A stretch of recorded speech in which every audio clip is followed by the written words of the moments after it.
Welcome back to your Feel Good Breakfast Show right here on SABC3. It's Monday and we're talking all things relationships. Now, they say the longer you date someone, the more likely you will think about moving in together. One day, after all, you're planning on staying together forever.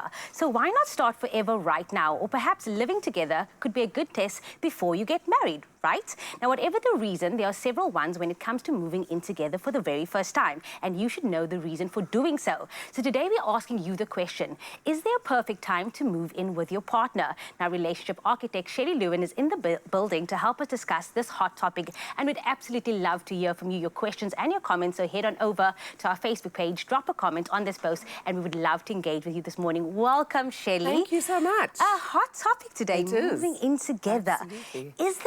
Is there a timeline when it's the right time to move in together with a partner? Well, I think every relationship is unique, and probably there is a generic time frame of between 6 to 12 months that seems to be the standard amount of time. But I would say that it's really important for each couple to know why they want to move in together and what does it mean for their relationship. As you said before, what's the reason why you're wanting to move into the relationship? You know, it really should be part of your commitment strategy, not part of a financial savings strategy. Take us through the positives. What is maybe on the bucket list why this would be a good thing to move in with your partner, maybe even before marriage? Okay, so I think, well, first of all, it's very exciting and very romantic. But besides that, it's the first time you really get to demonstrate that the relationship is really important to me, that I'm serious about it, and we're serious about each other. So it's a real sign of commitment moving forward to a long-term future together. The other thing about it is that it's really the first opportunity that you get of evaluating your compatibility with someone. Because I really believe that you don't know someone until you live with them. And so it can make or break a relationship. And living together is the best way to have a test drive for marriage and living together. And some people don't live together well, so there's a bit of a risk involved. And I'd say that it's really going to make or break and evaluate your compatibility. That is so true.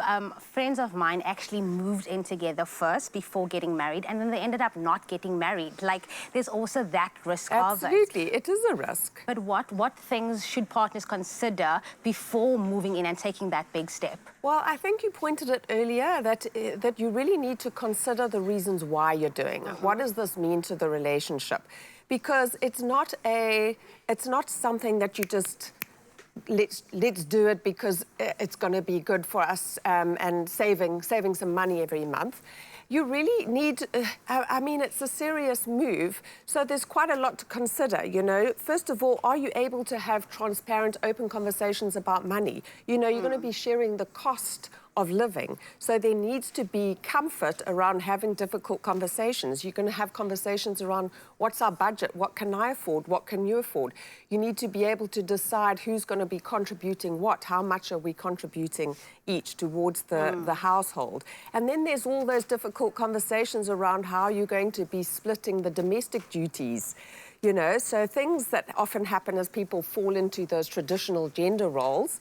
Oh, girls should do this, boys should do that, and that's your first step towards domestic conflict, is going in with these kinds of assumptions. So I'd say that you almost want to know that first of all, that you have the ability to do rupture and repair, that if we have an argument about something, we know how to reconcile, that we have the skill, that it doesn't just every time we have an argument, it gets swept under the carpet. Because if you don't have that skill going into living together, it's just going to become a nightmare.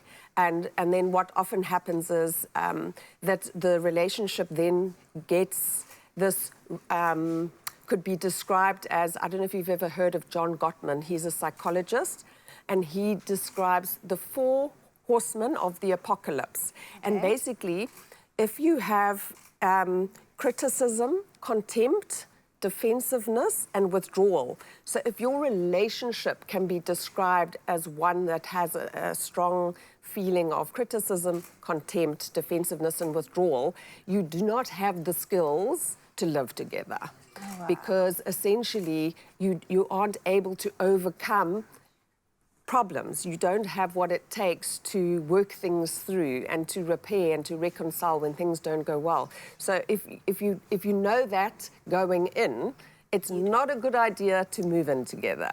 Absolutely. Shelley Lewin, love having you in studio. Now, of course, we are going to continue this conversation a little bit later for part 2 of Moving In Together. Head on over to our socials. We love to hear from you. Moving in together. Is it a good idea? Is it a bad idea? We unpack that a little bit later on your Feel Good Breakfast Show. It's my Feel Good Breakfast Show.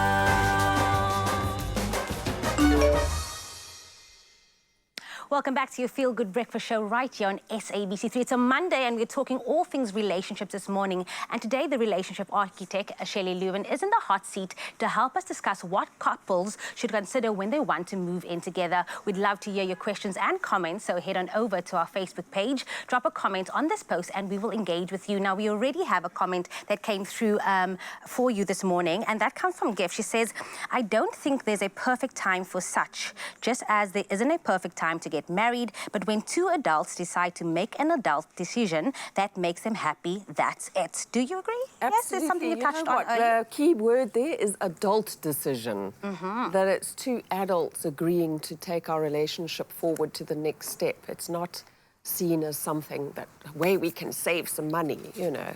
The larger picture there is that we get along, we love each other, we're enthusiastic, we want this, we're excited about this. It's not, oh, I'm under financial pressure, there's a rush, let's do this. Let's talk about that, though, because a lot of times we see couples move in together to try and solve problems beforehand and thinking, you know what, when we move in together, it might solve problems, maybe financially or maybe just catfighting. What is your take on that? So any issues that you have will only be magnified and intensified when you're living together. So if there's trust issues in the relationship, for example, someone might think, oh, good idea, let's move in, and then I've got my eye on you. When actually, if you've got trusties in a relationship and you think that living in together is the best way to solve that, essentially what you're doing is becoming a surveillance officer. And your partner is going to feel like they're living with someone who's what you're doing, where you're going, the intensity of that is going to increase. So it's not a way to fix issues. They have to be resolved first, before it's not going to fix them. Absolutely, but it also all comes down to communication. I mean, it's about speaking before the time, right? But Absolutely. Also, like you were saying, problems magnify once you're living in. How do couples then navigate around that situation? Because obviously you're now in each other's space maybe 24/7. If I hate the fact that you're leaving your socks everywhere, how do you then say, you know what, Boo-Boo Kitty, it is time for you to pick up your socks? Well, I think that being assertive is very helpful instead of it building resentment, underlying resentment, so the skillful communication. And also that you are adult about this. You know, this is a project. It's like we are two humans who are now going to figure out how to live together well. And people bring their assumptions about what's normal and appropriate. So what's normal is, for example, we save all plastic and we save tinfoil and we don't throw anything away. That might be normal for one person. The other person throws everything away. I don't want collecting, hoarding, collecting junk, chuck it, chuck it, chuck it. So you've got two very fundamentally different ways of living and styles. And what can happen is it can become about my way is better and no, my way is better. Who's right? My way, your way, my way, your way. When actually it's not about your position, it's about the need underneath. What is it about the behavior? You want to negotiate your needs so that you can find a new way, our way, a third way, or even a new way. Maybe we should recycle then. Maybe, you know, maybe we can save and we can chuck some stuff. Which are the things we save? Which are the things we chuck? So it's about having communication, understanding the need that's driving the behavior, and then negotiating that. My way, your way, our way, a new way. Definitely. Interesting conversation to have. We are going to continue this conversation with part 2. But for now, we are just going to be chatting all things. Maybe if you don't want to move in together and maybe you want to take a holiday, Uncle Tabiso finds out how you can do that. It's my feel-good breakfast show.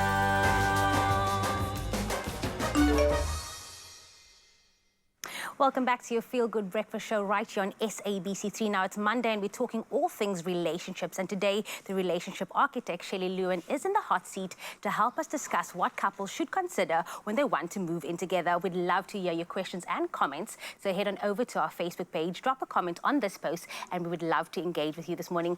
Now, Shelley Lewin, this is the big word, the F, finances, okay? How do you go about speaking about finances once you're moving in together? Should there be a list? Should there be rules? How do we speak about that if you plan on moving in together? Well, I love that you said should, because there's no should specifically. For every couple is going to be different, and for some couples, it works to split it 50-50. For some couples, they pay proportionately depending on the amount of income that they earn. The crucial part is that they both feel right, that it's right and that it's fair. And it's this feeling of that it's fair to us both and that we're comfortable with it. And it can be something that you negotiate as you go. And if one person feels like I'm really doing my best, but it's actually I'm really struggling, we need to have this F-word conversation, you know.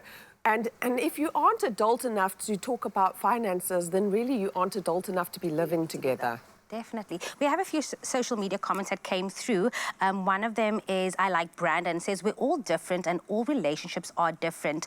1 month might be perfect for some couples and 1 year better for others. Yes. I don't think there's a right and wrong answer here, correct? Absolutely. The other one comes in from Martin. It says, it's never a good idea to move in together. You want to live with her, marry her. Yes, Martin, preach. Now, moving in together allows couples to enjoy and exhaust the benefits that come with marriage. By the time they get married, there's nothing exciting anymore. Let's keep the anytime sleepovers up and work towards a serious commitment, which is marriage. I do agree a little bit. Okay. Now, the next one comes through from Nomkosi, says, we moved in together a month into the relationship. Shoo, moving fast. Yes. And 11 months later, my main issue is the gender roles mentality that he has. Other than that, I don't regret it. Yes. And then the last, which we discussed, correct? And then the last comment comes through from Jacques Adamon, says, me and my wife moved in together 3 months after we started dating. Well, today we are married for 8 years. So in my opinion, it's sometimes good to get to know each other first before getting married. Yes, you know, some people don't live together well. And it's shown that it's definitely become more acceptable or it's more of a trend. So from what I can understand, it's increased by, so unmarried couples cohabiting has increased by 900% in the last 50 years. Wow. So there's obviously a trend for it. And I think that the reason why, and I've seen it in my practice, is that some couples just don't live together well. And actually, when you're married and you realize, oh my goodness, how am I going to spend the rest of my life with this person? And I'll share with you an example where I had a couple who, for him, safety and being at home was a sacred space. And to feel safe and relaxed, he needed this clean, minimalistic home. Everything had its place. And what would happen is he'd come home and his wife was the exact opposite. She was creative, she was artistic, there was stuff everywhere, lying all over the place. And it used to make him, it used to put him into an absolute state. So he was resisting going home all the time. And they'd had conversations and fights and conversations and fights. We tried a couple of different strategies. He got his own room, his own space where he could have it clean and perfect and he could retreat to that place. They got a big basket where they would, if he saw anything lying around, he would throw things in the basket. So she had her place to mess everything and he could chuck everything in there and she had to clean the basket out once a week. So they tried to navigate their way around these things.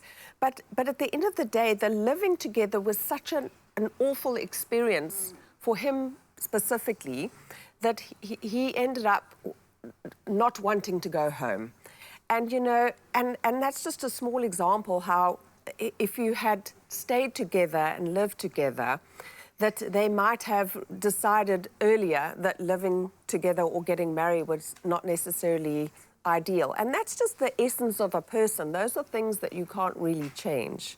There are some things that you can't change. And final, your closing, from your personal point of view, should you Should you not? I think that it is up to each person that needs to figure out for themselves what's going to be best for them and aligned with who they are, their belief systems, their traditions, their culture, and what's going to be work for the couple. So it's up to the couple to decide going forward what's going to be best for them. Interesting. Thank you so much, Shelley Lewin. It's been amazing having this conversation with you. We are continuing this conversation. Maybe next week, next time, you will tell us a bit more about it. But we loved having you in studio today, Shelley Lewin, on your Feel Good Breakfast show right here.